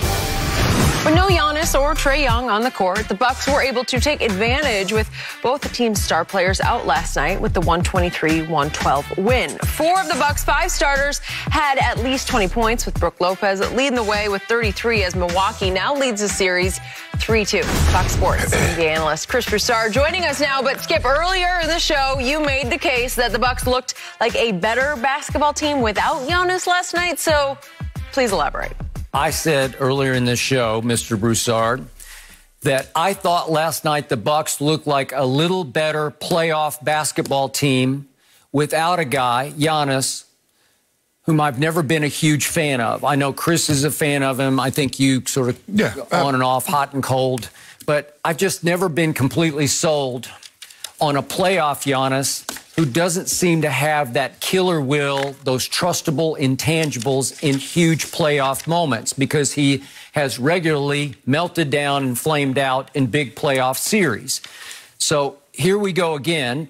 He's hurt now, obviously. Hope he's able to come back. But last night, I was shocked by what I saw. I saw Brook Lopez get to return to the role he played as Brooklyn Brook for 9 years with the Nets, in which he was a low-post force. I'm not saying he's better than Giannis, because he obviously isn't better than a 2-time MVP, a guy who just dominates PER in this league, a guy who will give you 30 and 15 rebounds regularly during the regular season and many times during the playoffs. But last night, Brook Lopez went down low, and he went down to the tune of 14. He made 14 out of 18 shots and scored 33 points, a playoff high, because he dominated inside. He dominated Capella. He dominated John Collins. And he turned back into that guy who in Brooklyn would always give you around 20 points and 9 rebounds. He would always block a couple of shots a game. And even in Milwaukee a year ago, he made second-team all-defense and was second in the league in block shots. So we know what he can do on the defensive end. But last night he was doing the same thing in physicality on the offensive end, because he's about 7 feet 1 inch tall. So he's maybe a couple inches taller than Giannis. And I think he weighs close to, I'm doing an eye test. They list him at 282. He looks close to 300 pounds to me. He is a huge man. So in presence, in overall basketball connection and unity, I saw a different basketball team last night. And I love what Brooks said after the game, and as cliched as this sounds, he said, what's great about tonight is we were all basketball players playing together on offense and defense. We were playing off one another, making plays, making extra passes. It was a lot of fun tonight.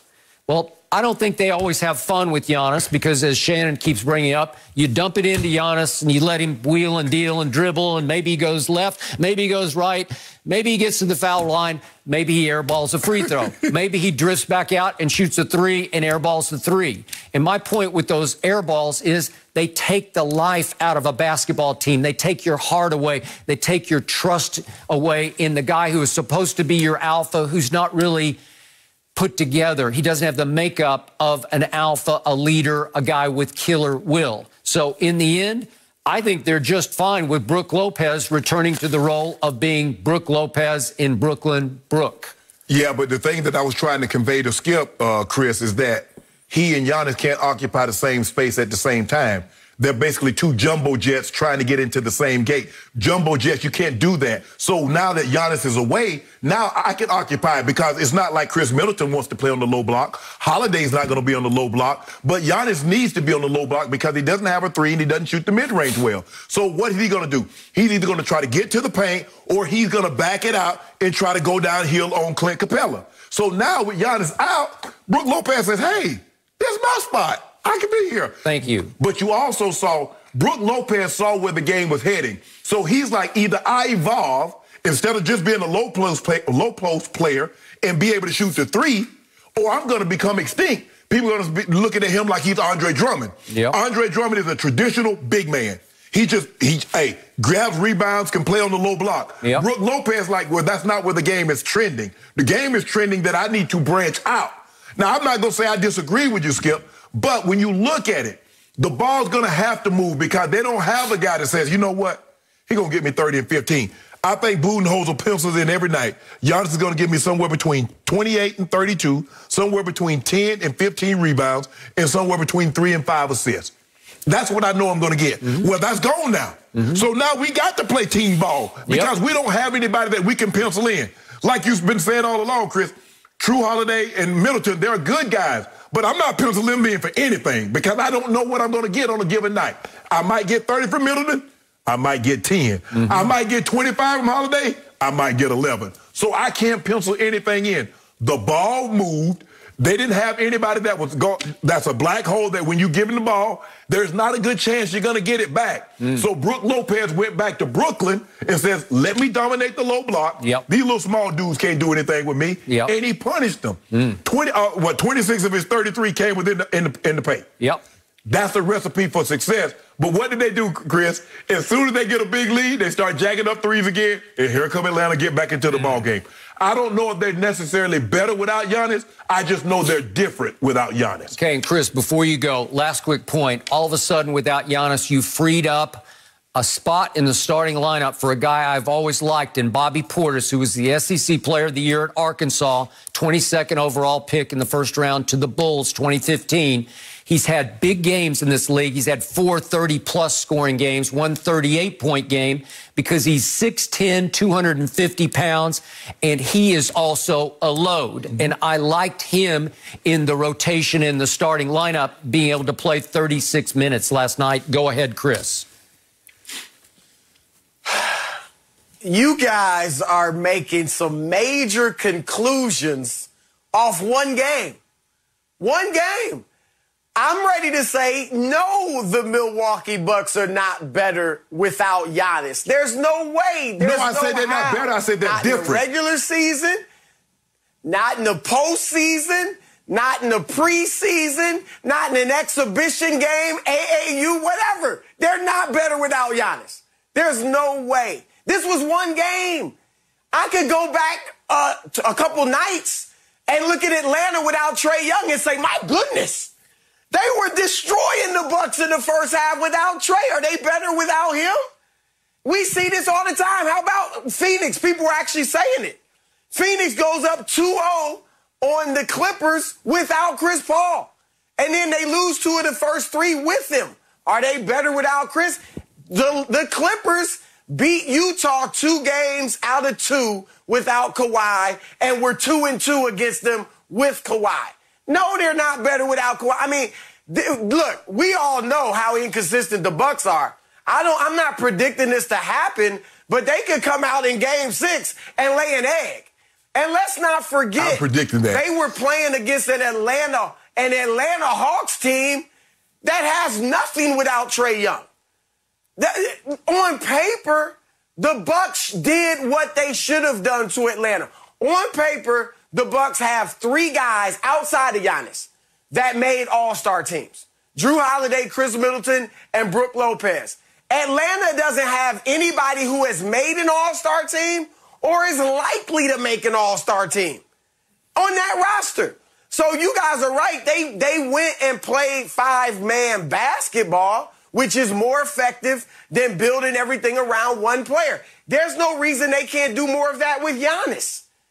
And I think they should. A lot of teams nowadays, when they get a superstar, they want to put either everything on him or most of it on him. Instead of letting him play within a system, yeah, he's going to get his. He's going to be the best player, but other guys are going to be able to eat too. Michael Jordan was in a system. He was the best one, but he was in a system. He didn't dominate the ball, and everything had to go through him. He shot a lot, but he didn't just dominate the ball and do everything. And so I just think the Bucks played more five-man team basketball. Yes, Brook Lopez was back to himself, but to say or I think even imply that they're better without Giannis, no way. No, Chris, I didn't say that. I say they're different. But let me ask you a question. But you said you're not sure. No. You said you're not sure. No. I don't know if they're better with Giannis or not. No. My thing is, do you believe Brook Lopez can play like this with Giannis in the lineup?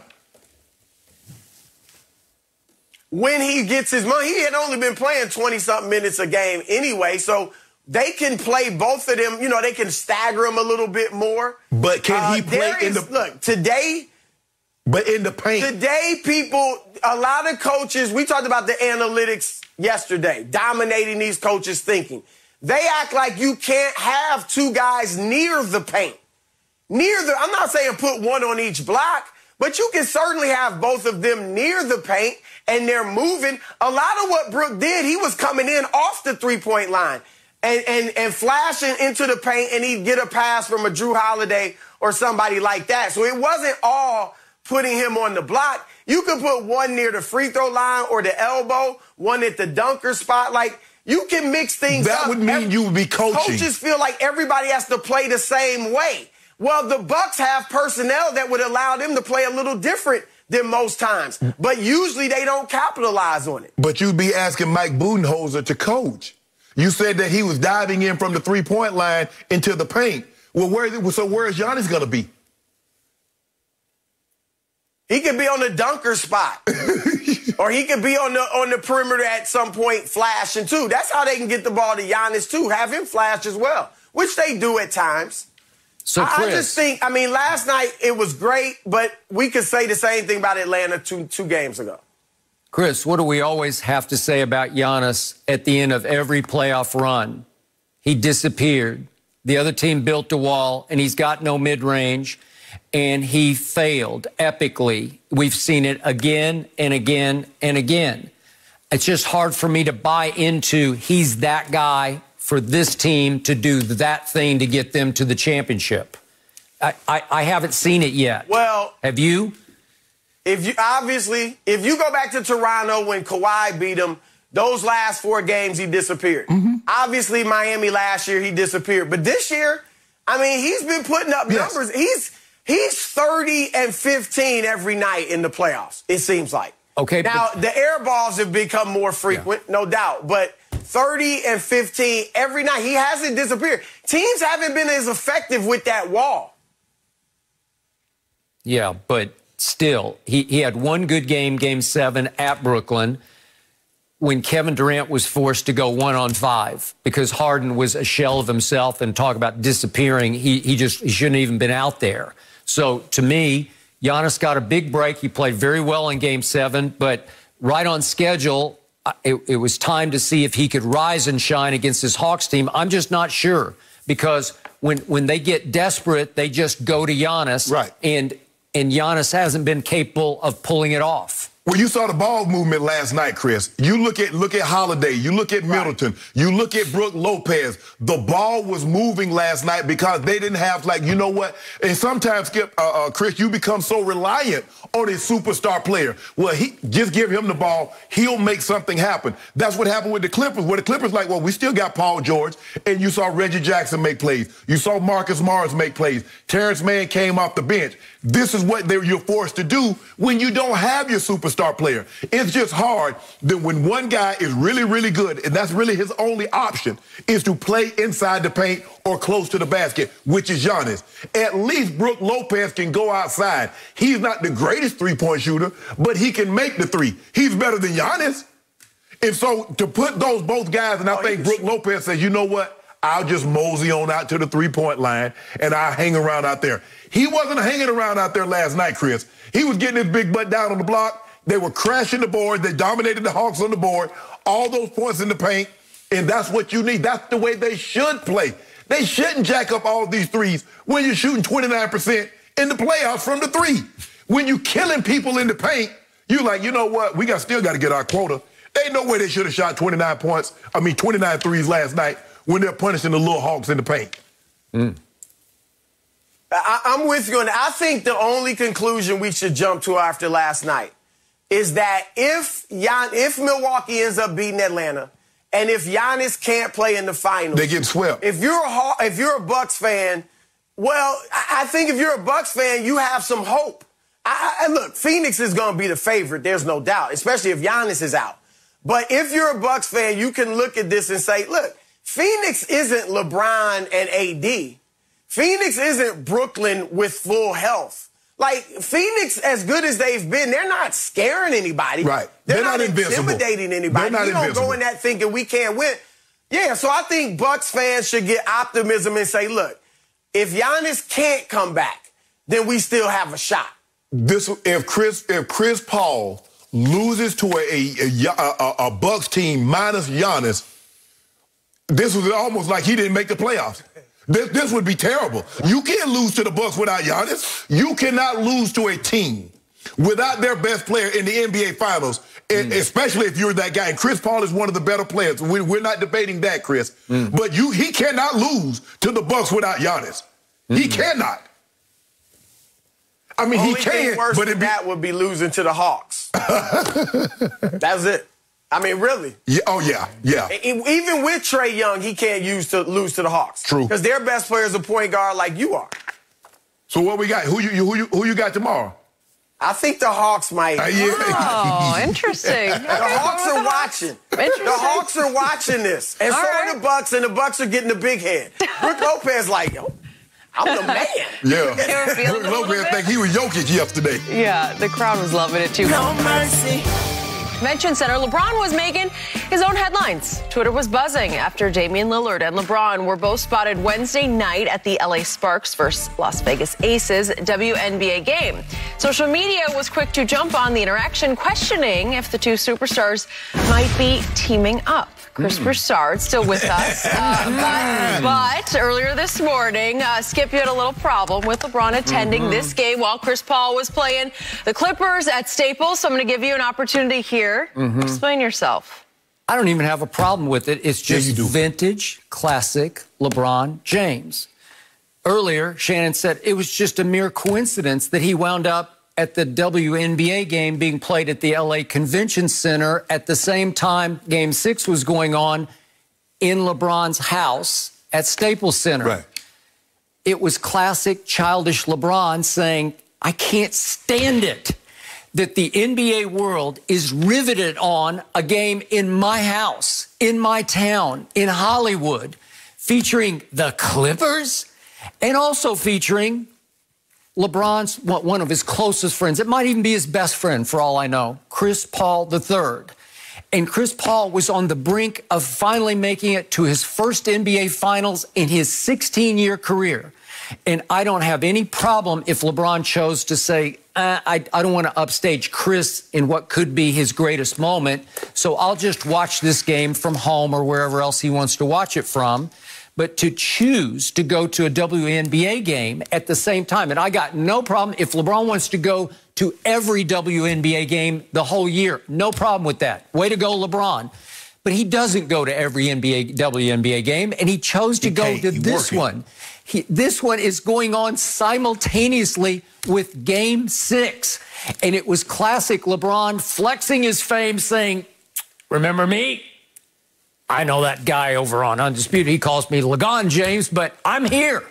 And I'm going to upstage Game 6 because the internet will be on fire. And furthermore, and I don't know this for a fact, I'm going to bring my guy Dame to the game.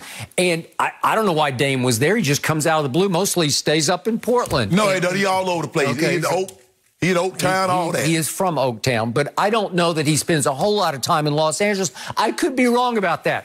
And why would he suddenly show up at the same game on the same night, opposite Game 6 at Staples, that LeBron was showing up at? And why would the two of them make a big show of embracing? Because they know what was going to happen. The internet was going to go berserk with, Uh-oh, there it is. Damian's going to the Lakers. So let me ask you a question. What if they show up at a Dodgers game? Would you have been okay with them going to a Dodgers game? It would have been the same principle. Hey, exactly. So in other words, Chris, you see what he's doing, Chris? He want LeBron James, after coming out of a pandemic, not being able to go anywhere, he want this man to stay at home and watch Chris Paul. It's his best friend. The sporting world did not stop. That's not the only sporting event that was going on that night. Is LeBron not a big NBA fan? Isn't he a fan of Chris Paul's? But wouldn't he want to know what was happening in Game 6? How many of those guys actually go to the games of their best friends? It doesn't happen. Okay, but how many times does your best friend wind up in his 16th year playing for a potential NBA Finals berth in your building, in your town? Yeah. It's like, here, thank you very much. I'll go to that. Yeah. And if LeBron had gone, I'd have no problem with that. I wouldn't love him wearing a Suns jersey in the front row of Staples. You'd have had a problem if he go, Chris. Can LeBron James go to a game, any game, and not get caught on camera? If he goes and he's sitting that's correct. If he goes and sits in the suite, why would LeBron James go to a Chris Paul game and upstage Chris Paul in his finest hour? He wouldn't be upstaging, he'd be supporting him. Okay, he goes and he sits on the front row. LeBron James, he has to sit on the front row? Well, where was Lil Wayne? He was in the front row, and he went to every game because he's supporting his brother, Chris Paul. Well, LeBron went to the WNBA because he's supporting his sisters. Who's closer, Lil Wayne or LeBron to Chris Paul? It's probably real close between those two. That man went to where he wanted to go, and you're making a big deal of nothing. Now, there's still a chance he might, Dame might end up on the Lakers. Okay, well, there you go. See, you're playing right into it. No. Chris. Look, this is much ado about No, it's nothing. not. All right, first, let's defend LeBron. The point about LeBron wanting to, upstage Chris Paul and be at the game. Look, LeBron lives in L.A. Dwayne Wade was there. He don't live. Does he live in L.A.? Yes, he does. I don't know. He does. He does. He does. Okay, so he was there. Dame doesn't live in L.A., so you could argue Dame's the one that's a rival with Chris Paul, right? I mean, they're both point guards. So why can't we argue Dame was trying to go and he knew LeBron would be there and he wanted to upstage Chris Paul? That's his rival. That's a point guard that might win a championship in 9. I just don't think that's LeBron's thinking at all. I don't either. I think he wanted to go to the WNBA game. He does have a daughter, Lil Zuri, right? Yep. Like maybe he's he's a girl dad like Kobe. Maybe. He wants to see the WNBA. And this is the other thing, Skip. You know how competitive these guys are. Yes, LeBron and Chris Paul are buddies, but they're competitors. And you often hear players say, once we got eliminated, I wasn't watching the games. Okay. I couldn't watch any more games. Oh, sure, that's my best friend, but I don't care. He's a competitor. LeBron's watching every night. He's tweeting every night off every game. Yeah. I mean, when Giannis went down, he's the first to tweet. But now they're to the point where they're going to get to the finals. They're going to get to the finals.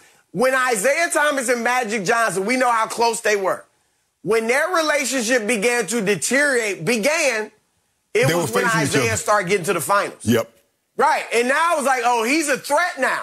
When he was just a great little individual player in Detroit or making all-star teams, it was all good. Okay. But once he started trying to take what Magic had, Chris, then it was like there's a little tension. No, you're missing the point. He's not trying to upstage Chris Paul. I was just saying the irony is he could have been there to support Chris Paul. What he's trying to do is upstage the Clippers. The team in the basement. They're on the brink of getting to an NBA Finals, and he can't stand it. And he's saying, watch this. Watch what I can do right up the street, a stone's throw away from Staples. I will have the internet buzzing about me and Damian during a Game 6 at Staples, my house, featuring the team in the basement. Trust me, that's what he was doing. Chris, why would we worry about y'all? Y'all got no banners. Stop it. Hey, Jim, you got that? You got that thing that they put up that the Clippers going to hang up for next year? Yeah, look at it. Funny. Chris, look what they're hanging up. That's funny. That's what they're hanging up next year in Staples. Yep. That's what y'all hanging up. Now, we hang up 17 other things, real things. You know, I've been asking you whatever happened to LeBron James, and he finally showed me. He showed up at the WNBA. Oh, there he is. Oh, wow. Where's Playoff P? Where's Playoff P? Where's Mr. Well, June? he played a month longer than LeBron did. Skip. Chris, what's the benefit of you going to college for 2 years and not graduating, as opposed to not going at all? You didn't accomplish nothing. The goal is not, the respect is not go for, oh, he went to college. Did he graduate? When people ask me, Shannon, you went to school, where'd you go to school? I graduated from Savannah State. The graduation, it's the winning of the championship. You practiced 2 weeks longer. 3 weeks longer than we did. That's all you did, Skip. And if Kawhi Leonard doesn't go down, they're in the finals. What about if LeBron and If AD? the referees don't steal game 2 from them, they're in the finals. With that logic, what if AD and LeBron are healthy? Yes. I mean, if everybody's healthy in the West, I'm taking the Lakers. We'd see, but the Lakers would have as good a chance as the Clippers. Yeah. So I can't just say if Kawhi was healthy. I also think this about Dame. Like, I wouldn't make too much out of that interaction. I mean, obviously, they're at the same game. They're going to say hello. They like each other. And they got respect for each other. But Dame, the Lakers, it would be almost impossible for them to get Damian Lillard. Okay, so time out. I mean, they don't have the assets. Do we suspect that it was sheer coincidence that LeBron and Damian just wound up at the same WNBA game being played opposite Game 6 at Staples? Yeah. Is it just sheer coincidence? Sure. They just suddenly showed up for no apparent reason at the women's game. The reason was to cheer on the ladies of the WNBA. But why would both of them show up at that game at that moment when Damian doesn't even live in L.A.? How you know that man live? Okay, well, well, he lives in Portland. You work for Zillow? No, I just know he doesn't live in Los Angeles. How you know? Well, when you got that kind of bread, you got houses all over. Okay, but why would he suddenly show up? You don't think that LeBron didn't text him and set up, let's both go to the game? Yes, he did. You know it, and I know it. Why didn't they sit together? Why didn't they sit together? And maybe they did hook up after the game, but unless we know they went out to dinner afterwards or the next morning went to brunch, whatever, unless we know that they hung out, then this was a coincidence. I mean, Dame is not the type either. If LeBron just summons him to L.A., hey, Dame, I'm going to be at this game. Why don't you... Dame is not going to just jump when Dame, LeBron he ain't wild like that, Skip. He ain't like that. I don't know. I know. And furthermore, I don't think Dame is fully into this. Look, he obviously wants to go somewhere and win, but I don't think he's fully bought into the super team thing either. I would agree with that. I think something like New York would interest him where he could go there and then they have money to bring in another star or stars, to play obviously with him. So it is. I just... Yeah, look, it's just high in the sky that the Lakers could figure a way to acquire Damian Lillard. His Supermax doesn't start until this coming season. That's okay. Okay, so how are you going to do that? You're going to give up what to get him out of Portland? Don't worry about it. We were $5.5 billion. Well, I'm worried about it because I can't figure it out. You're not supposed to. That's Rob Pelinka's job to figure it out. Your job is to figure out a way to beat me, but you haven't figured that out yet. Well, we beat you during the regular season. No, you didn't. Hold on. Where are the Clippers? They're Igor. They're still Igor. And where do you keep Igor at, Chris? In the basement.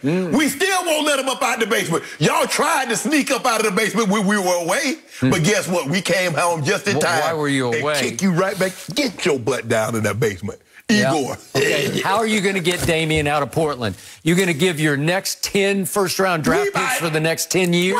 Is that how you do it? You see how you get nervous? We'll give you Kuzma for Damian, straight up. Hey, Chris, you see how you get nervous? You see the tone in his voice change when he thought we might get Dame. You see how he changed? You are not going to get Dame, nor do I think Dame wants out of Portland to play with LeBron. Chris, why would he care about an unclutch player? You know, Dame is unclutch. Why would he care about an unclutch player joining the Lakers? Good question. But now all of a sudden, you can't get him. How you going to get him? Tell me how. Well, I don't care if you get him or not, but you're not going to get him because I don't think he wants you to get him. He wants to be that big fish in that little pond up in Portland. He's very comfortable What makes you think he want to be a fish? I don't know. He might be able to be in a little pond, but he might want to be an alligator. Okay. Hey, Skip Bayless, your day coming. I told you your day was coming. Your day already came. It sure did. Yeah. And you guess what? You were right behind me. Your birthday was right behind mine. Your day came when LeBron walked up the tunnel and said, I cannot associate with that mess out on the floor as they were getting blown out by the Phoenix Suns at Phoenix. Hold on, that was the end of it. I want to know who did Paul hand did he shake after that game? Because I watched him.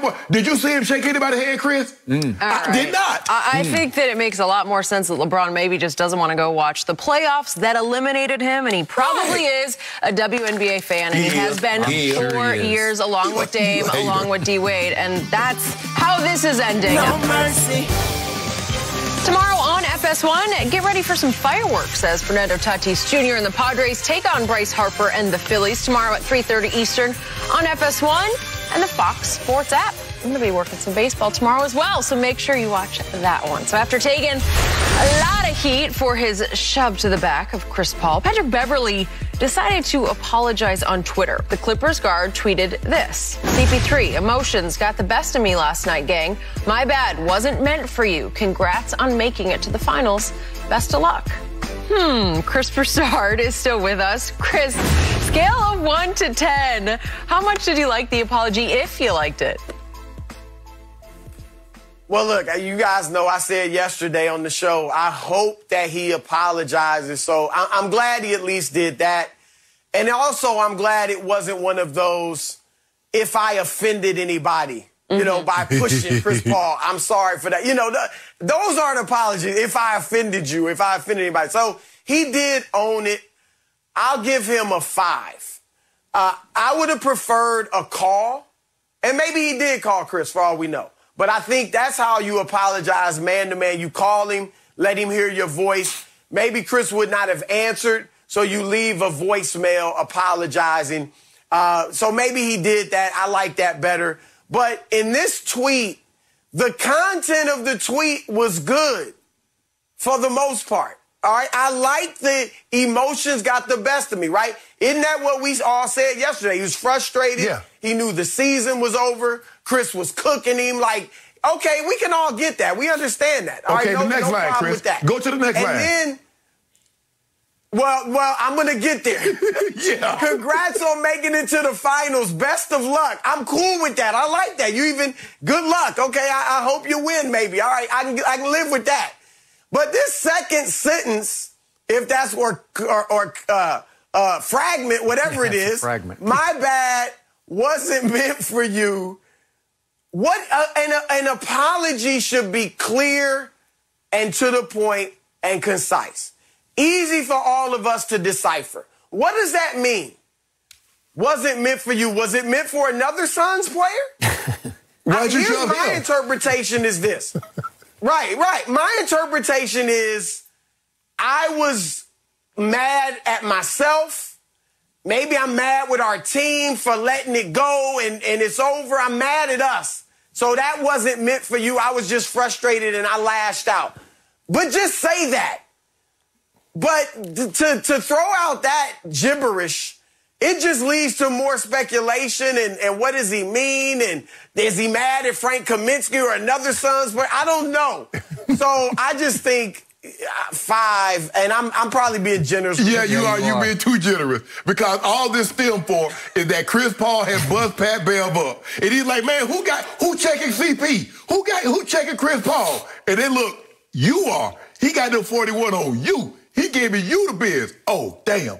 But Chris, you and I both grew up. We grew up in a time that if you said something to someone and you crossed your fingers, that means you didn't mean what you were actually saying. Did you see the fingers cross at the end? So if I put my hand behind my back and cross my fingers, that means I'm lying. I'm not going to keep my promise. I don't mean a thing that I just uttered. He crossed his fingers at the end. That's what that means. Unless it's some new interpretation of wishing you luck or something. I don't know. I ain't never seen no. No. I guess he's talking about, I thought that was like okay, but you're right. I guess he's trying to say fingers crossed that you win the fight. Yeah, that's what I mean. Fingers crossed you win the fight. No. First of all, we know Pat Bev. I'm trying to figure out if you shove somebody, how do you misinterpret you shoved the wrong person? I can see if I throw something, if I try to squirt somebody with water or something, a water gun, or throw water, man, that was my bad, dog, that wasn't meant for you. But to walk up to somebody and shove them in the back, who is it meant for? That's what I want to know. I want to know, just say, hey, CP, man, I was frustrated, bro. You had busted me up. You got the best of me.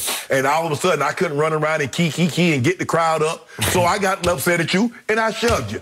Just say, just call it, just do what it is. But no, he got to stay hard. Man, you know Pat Bev from Chicago, man, he's hard. Nah, Chris Paul softened him up with that 41 piece on him. And you know, when you eat ribs or something, they normally give you wet wipes or they give you a wet towel so you don't make a mess of yourself. Chris Paul made a mess of it. Now he got to take that whole offseason. Guess what, Skip? On vacation. You remember Pat Beverly? He was the #1 guy last year, Dame. 1, 2, 3, Cancun. Him and you know who. I ain't gonna call his name. Yep. And now get where they going, Skip. I held that chart up for him. Yeah, we going tuna fishing tomorrow. So, to amplify all of your points, this has become my all-time favorite apology line in the history of apologies. That wasn't meant for you. That's what I'm going to say. That's my new line. It's all-time. Way to go, Pat Bev. It completely invalidated your apology. And I get what Chris is saying. I like that line. I like that one over there, and I like that one down at the bottom. But right in the middle of it is, that wasn't meant for you. And then, to Shannon's point, fingers crossed, meaning it's all a joke. It's all sarcastic. It's tongue-in-cheek.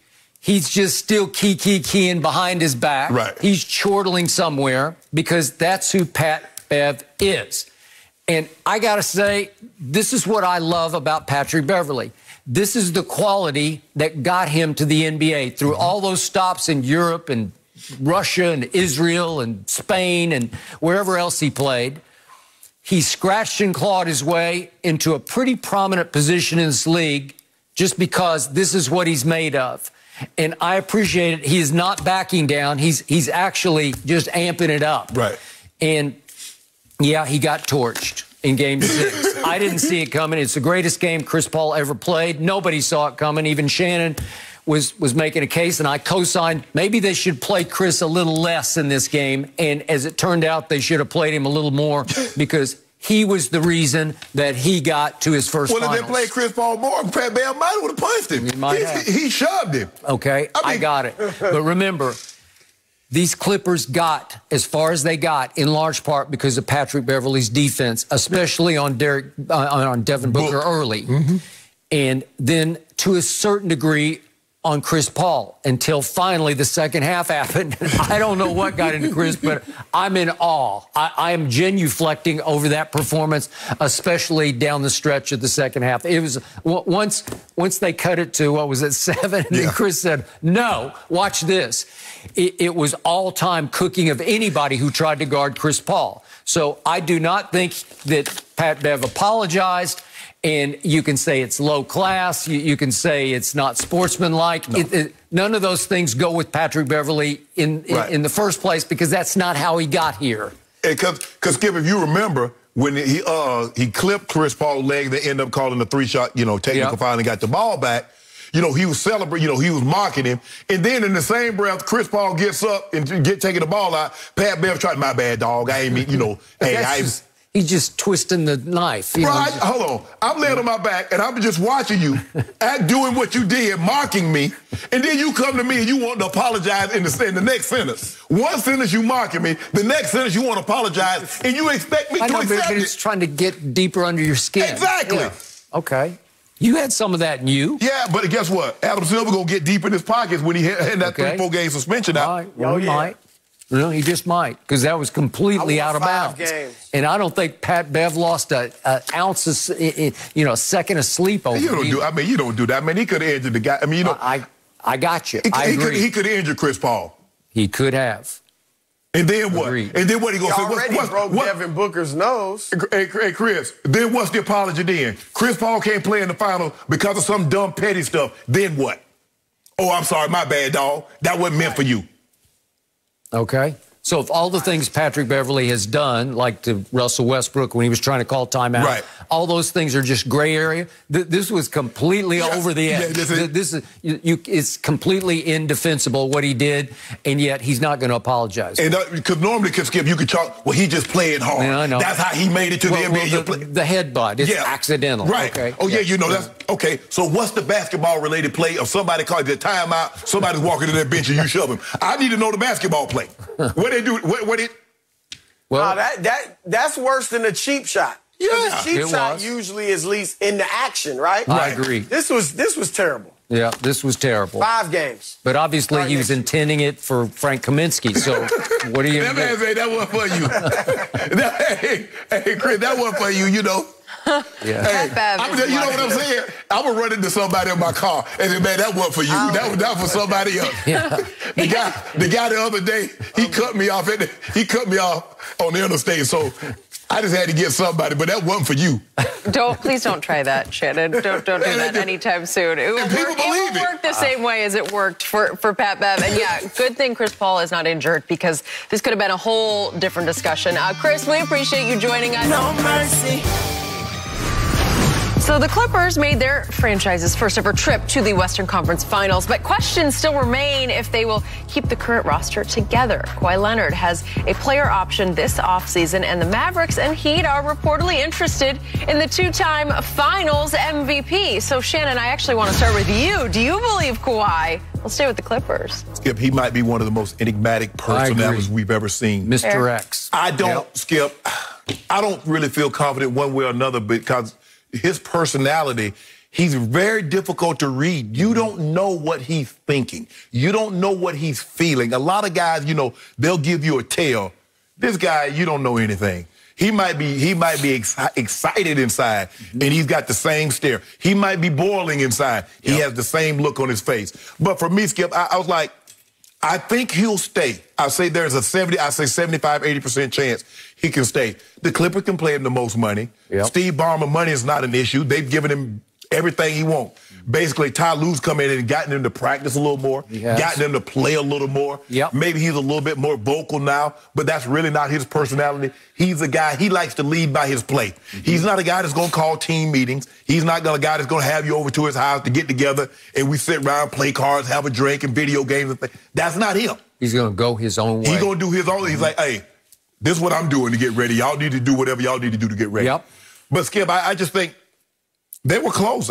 For me, I do believe they'd have been right there. Yep. Had Kawhi not gotten injured. Yep. But, you know, that injuries are a part of the game. He won a championship when, you know, 2 of the other players from another team got injured.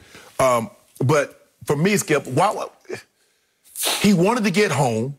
He had to go a roundabout way to get there, Skip. Normally, if you're in Texas, you don't normally go to Canada to come to L.A. That's a long flight diversion. Yep. When you could have just come here. So he just had a little layover. Yeah, he had a little, you know, 6-8 month layover. And he got to ultimately where he wanted to be. The weather's great. His family's here. His family's always around him. So for me, Skip, I'm going to say there's a 75, 80% chance he stays. But I ain't betting no money that he stays. You ain't finna get me. So what you want to put on it? Nothing. Not one case of do, not 10 cases of do that he stays. Because nobody knows what Kawhi Leonard's going to do, but probably him and Uncle Dennis. That is correct. I don't know. I'm not even sure if Uncle Dennis knows. The mysterious Mr. X, who is Kawhi Leonard. I'm serious when I say this. If I suddenly heard that Kawhi had joined the Lakers, I would not be shocked by that. Because I know I was shocked when he didn't join the Lakers on that fateful night of July the 5th when we actually had an earthquake here in Southern California that reverted all the way to the Summer League game in Las Vegas where the whole arena was shaking. And I know my house was shaking and your house was shaking. Yes. And then we got shook up about, I don't know, an hour later when this bombshell dropped that I'll never forget opening up one of the websites, I forget which one, and I saw Kawhi in a Clippers jersey. I saw it too. I thought it was a fancy, the same thing. I was on IG and I was like, hold on. What? A Clippers? What's that? Is it a joke? I said, that's what I was thinking. I said, nope, not a joke. So would it be a joke if he suddenly said, okay, now it's time for me to go to the Lakers? Nope, wouldn't shock me a bit. Right.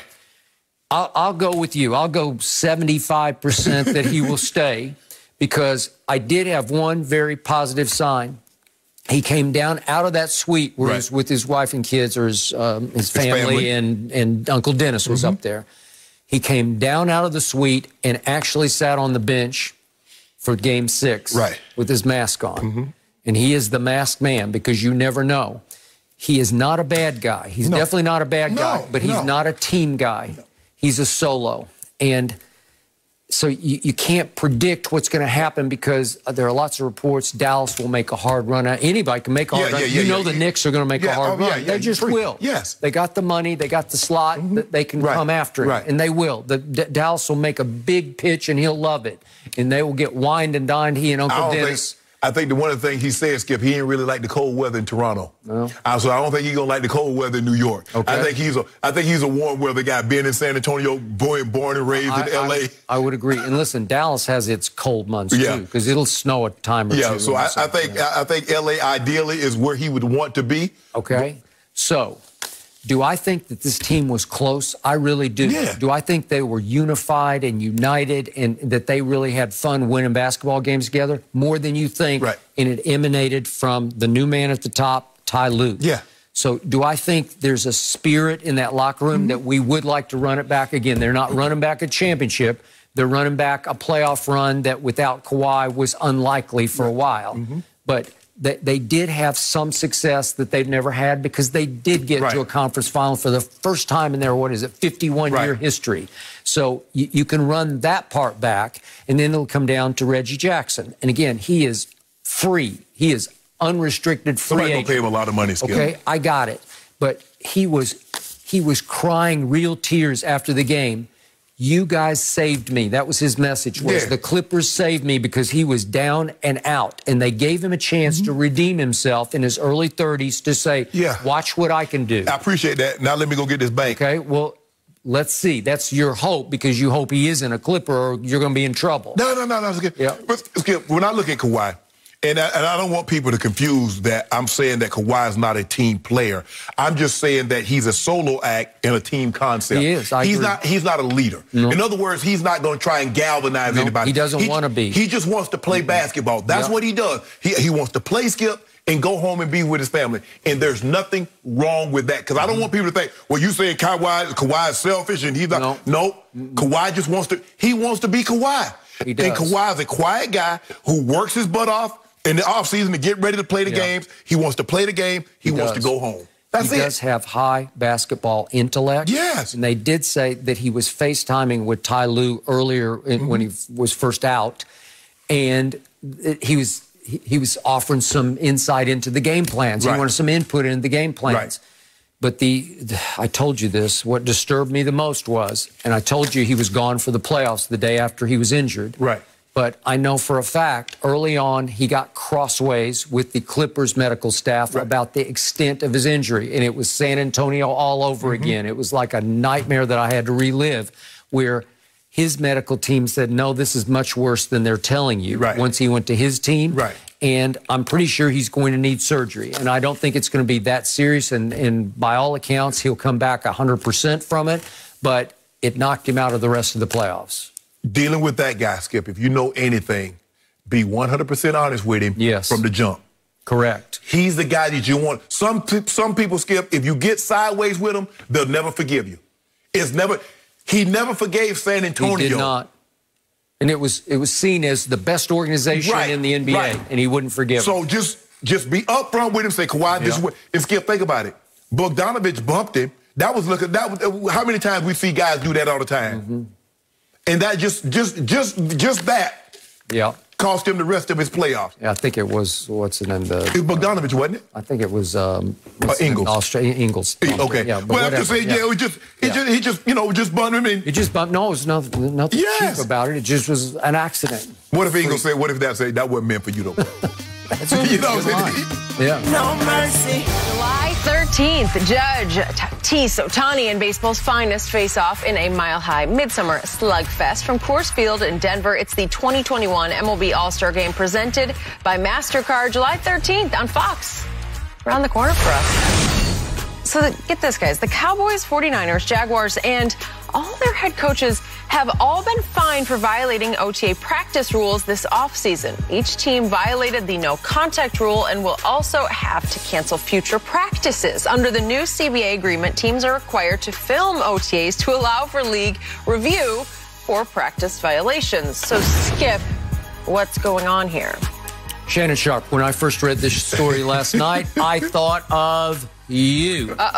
And your career playing the sport that I have covered for many years, even before you played it.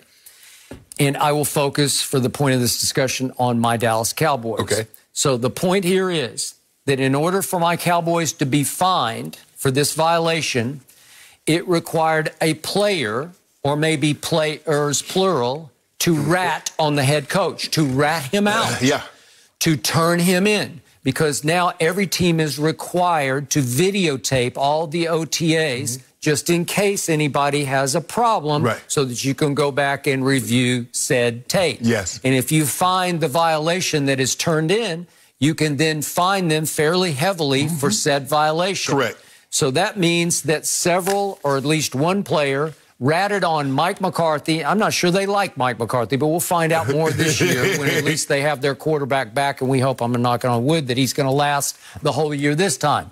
But the point is, they ratted out Mike McCarthy just the way Urban Meyer got ratted out. I got that because he's Joe College coming to pro so football. You already know how they come in, Skip. They're like, okay, you can't do that to us, right? I was a little surprised about Mike Shanahan, but Kyle, but you played for Mike. Mike's a tough guy. Yeah. Mike, he knew when not to push, but when it's time to push, he would push. Right.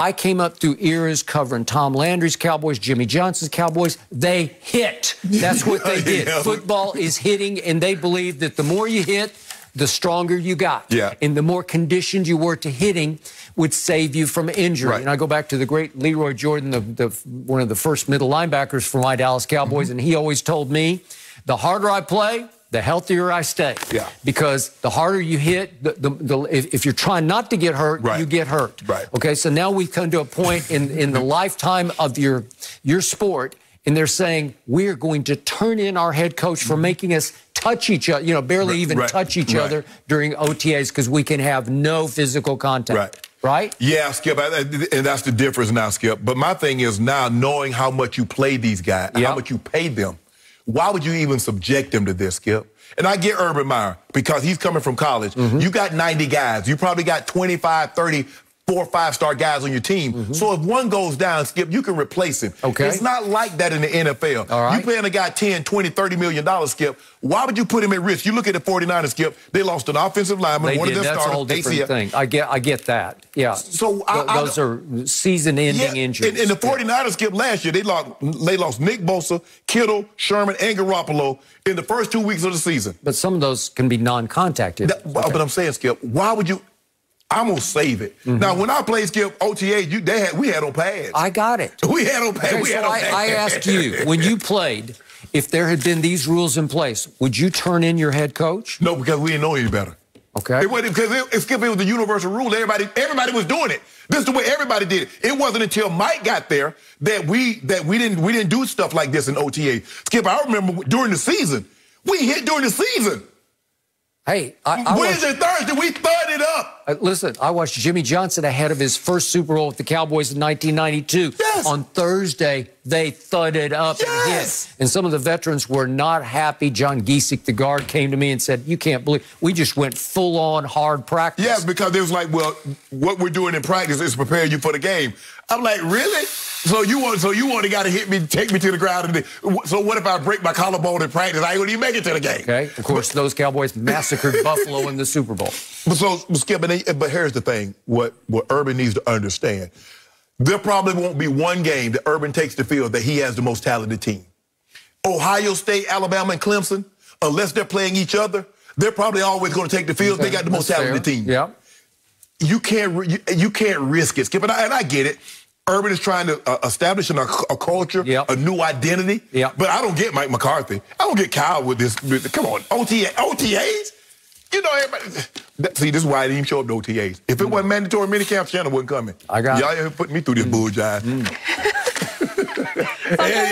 I just have flashbacks of what you would have been like, Shannon. No. They ain't going to the bullshit. They already know. Hey, when is it mandatory? Yeah, okay. Ain't mandatory. I ain't coming. No mercy. Just to announce, guys, the Dallas Cowboys will be the team featured on Hard Knocks this season. August 10th is the first show. Shannon, your reaction to this? Skip, you know Jerry's gonna dominate it, Skip. It's supposed to be the stories about the players and how the day-to-day process and what they do. It's gonna be all about Jerry. You know it. So Jerry has 2 radio shows a week. Now he's got a national TV show. That's all he ever wanted was his own national Basically, TV show. This is Jerry's documentary. It is. This is 30 for 30, right, on Jerry Jones from start to finish. And guess what? I'll watch every second of it. I know I think the Cowboys, Skip, have players that are compelling. The Dak Prescotts, the Zeke Elliott, the C.D. Lambs. They have guys, the D. Laws. But it's gonna be, it's gonna be all about Jerry. You know it too. It's not about him, Skip. It's supposed to be about the players.